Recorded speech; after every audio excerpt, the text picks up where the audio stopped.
everybody, and welcome back. As always, I'm Mateo311 and this is your channel for everything VR related. So today we're going over all of the brand new VR game releases in the month of December, and let me tell you guys, this is gonna be a huge month. It doesn't matter if you're a casual VR gamer or you're craving those AAA style titles, December has you covered. Now this was originally going to be even bigger, but a few games have been delayed, but that's okay. We don't need 5 or 6 huge games releasing in the same month. Let's spread them out a little bit.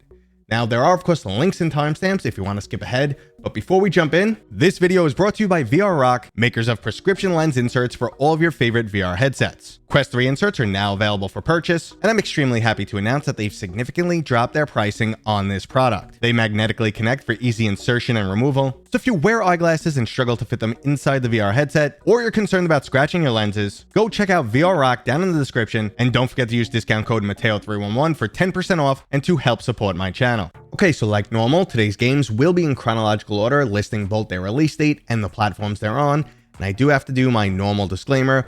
All of these release dates came to me from Meta, the game studios themselves, and the Steam database. They're always subject to change, games can be delayed, yada yada yada. So take this with a tiny grain of salt, but this month should be pretty darn accurate. And the first game up is actually coming from App Lab, something I rarely cover, but I thought this was pretty cool. And it's called Does It Stack? Now this game obviously caters more towards the casual players out there, but it gives us a brand new way to experience something we all pretty much tried as a child. Now if you haven't caught on yet what this game's all about, it's basically you're just stacking objects on top of each other. There's just something oddly addictive about this task, and just yesterday when picking my kid up from an after school program, there was another child there stacking wooden blocks with a crowd of kids watching him. He was extremely proud to let everyone know he made it up to 15 blocks, but then he had to go ahead and pick them all up, which is something you won't have to do in VR. This game also gives you really creative objects to stack on top of one another, so it looks like it could be a lot of fun. It's just begging for a mixed reality mode. Now, I'm assuming most people didn't go out and buy a VR headset to stack blocks, so why not jump into a bit more action with Warplanes Corp? Now, this is the third installment of the flight simulator Warplanes, and previously we experienced some historical dogfights from the World War I and World War II eras. But now we're jumping in for some modern combat. You'll get to experience 9 of the world's best modern aircrafts. And if you're thinking this sounds overly complex, don't worry because the controls have been simplified and lean more towards fun rather than simulation. Now, a nice little cherry on top for this game is the fact that it includes both co-op modes and online PvP. So if you already enjoyed the previous Warplane games, or you're looking for some modern air combat, go check out Corp. Now, if you prefer melee combat, Arashi Castle of Sin is finally back with their Final Cut Edition. This title previously released on the PlayStation VR 1, and while I thoroughly enjoyed many aspects like the storyline, stealth mechanics, and your companion wolf, the title did, however, have a few shortcomings. Over time, though, the game did receive some significant updates, and soon we'll get to experience this upgraded version on all major platforms. So if you're looking for a title where you get to sneak around, assassinate some people, go toe-to-toe in melee combat against some foot soldiers and major bosses, and also get to pet your very own wolf, well then go check out Arashi Castle of Sin. Now, so far, these games may or may not have excited you, but things are really going to heat up on the 7th when Arizona Sunshine 2 releases. I guarantee the sequel to the amazing story-driven zombie shooter Arizona Sunshine will not disappoint. I've already jumped into this game on multiple different platforms and also got to experience some co-op action. The graphics are top-notch, both the gunplay and melee combat feels fantastic, and you also get your very own German Shepherd named Buddy who will help take out some zombies. Now that right there is already more than enough for me, but it also has a lengthy and very humorous campaign that's fully playable in co-op, plus there's a horde mode for some excellent drop-in and drop-out gameplay. Honestly guys, even if you didn't play the original, go put this title on your wish list right now, you won't be disappointed. But not everybody's looking for blood and guts, and that's why we have titles like Lego Bricktales. Not only do you get to snap together your own Lego constructions and worlds, but you also get to bring them to life. You could build your little Lego dude a helicopter and then watch him fly around your room. This is pretty much the ultimate Lego experience, and it also combines so well with mixed reality. Now I promised this month wouldn't disappoint, so let's jump back to the blood and guts with the Resident Evil 4 Remake. Now this is a classic horror action adventure that barely needs an introduction. We've already experienced the 15-year-old original version in VR thanks to the Quest 2, but now the PlayStation VR 2 is bringing us a whole new remake with 2023 level graphics, whole new mechanics, and even more action. It's the classic game and storyline you know and love, just brought up to today's standards. The flat version of this remake was already a huge success, so as long as they don't screw up the VR mode, this will be a must-play game on the PlayStation VR 2. And speaking of must-play games, we're finally getting the half-like shooter Vertigo 2 for the PlayStation VR2. Now, if you're a regular on this channel, you've most likely heard me say that Vertigo 2 is basically Half-Life meets Rick and Morty. It carries the same theme and intrigue from the original Half-Life, where you're trapped in this huge underground facility, but in Vertigo 2, it's a much quirkier world like you'd come to expect from Rick and Morty. There's numerous alien and robotic creatures to encounter, all the way from cute little harmless humanoids up to giant dinosaur-like monstrosities. This title is an absolute labor of love with twists and turns around every corner and a huge attention to detail. Honestly, it's way more than we typically get from a VR experience, so if you're a PlayStation VR2 owner, don't sleep on this game. Now, I'm sure plenty of people won't sleep on our next title, Five Nights at Freddy's Help Wanted 2. This horror-themed series featuring creepy animatronics feels like it's been going on forever. The latest installment has you engaging in a series of mini-games, including everything from dressing up one of those animatronics, to testing your memory, and of course fleeing for your life from Freddy himself. Now, I personally noped out of this series a long time ago, but I know people continue to love this game, so here you go, there's more Five Nights at Freddy's for you.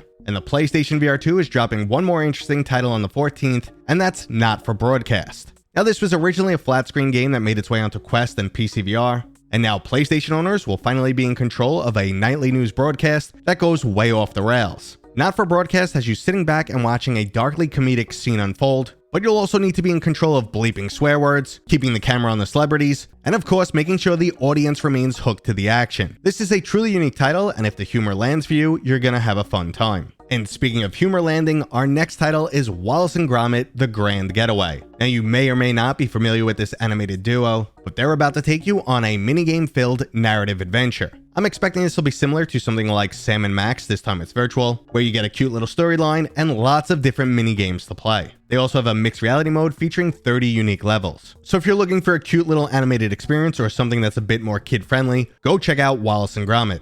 Now, if you're looking for a new option to break a sweat in VR, Les Mills Dance is on the way. Now, previously this title was being called Les Mills Body Jam, but it looks like their workouts is not the only thing they decided to change up. Now, I don't have much information on this title, but I expect it'll be something like their version of Zumba, so this can be an excellent new VR workout. And indirectly, so could our next title, Racket Club. Now, Resolution Games has already delivered multiple fantastic titles, but Racket Club will be their first true sports simulation title. Now, if you're not familiar with racquetball, it's like a slimmed down version of tennis with more walls to play off of. Now, Racket Club has been specifically designed with the average living room size in mind, so it might not actually be one-to-one with the real life game, but it should give you a close enough experience. Now, this game includes a single player offline mode, but you could also go online for some PvP singles and doubles, and there's also a mixed reality mode. There's plenty of love out there for VR sports games, so I'm expecting Racket Club will do quite nicely. Well, let's get into the biggest title, and that's what I'm really excited for in the month of December, which is Asgard's Wrath 2.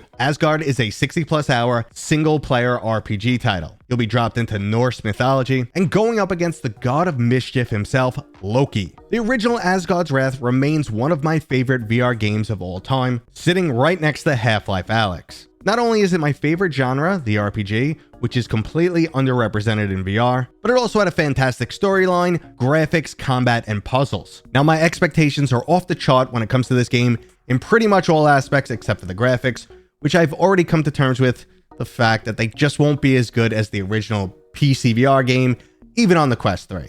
Let's just face it, guys, there's a huge hardware difference, but I think it's going to be a striking game nonetheless, and hopefully they have everything the original had and more. It looks like they do. I've heard a lot of stuff that I can't talk about just yet, but I'm really excited for this one.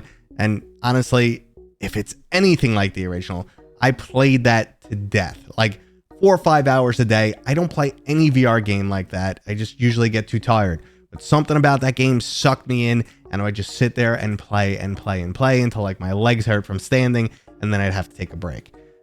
I'm old, yeah.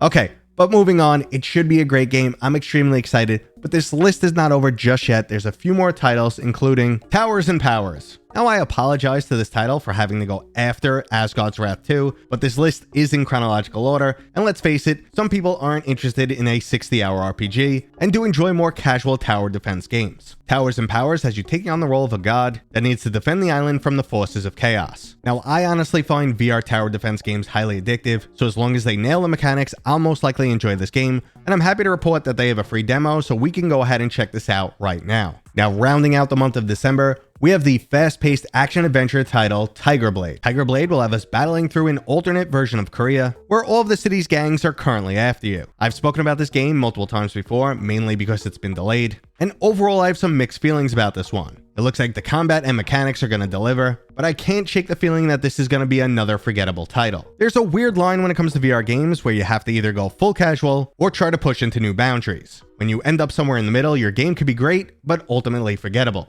And that right there is the extremely exciting month of December, but before you guys go, I did want to mention one more thing. Xbox Cloud Gaming is supposed to be coming to the Quest this month. Now I haven't heard anything, so it might get delayed, but if it doesn't, and you're not familiar with this will allow you to play Xbox games on your Quest. That simple. Xbox has a bunch of games that you could play via the cloud, and they'll be playable on your Quest. And if you're wondering about controls, well, you can get an Xbox Bluetooth controller, pair it to your headset, sit back on that Quest big screen, and just game basically anywhere with a Wi-Fi connection. That is a nice little added feature. Technically, you could already do this with special browsers or by side loading the Xbox app onto your Quest, but the official app should be coming, and with official, we're gonna hope it's better than what we have right now. And that right there was this video, guys. I hope you enjoyed it. If you did, go ahead and give it a thumbs up. If you're new here, please consider subscribing. And as always, I'll see you guys on next time.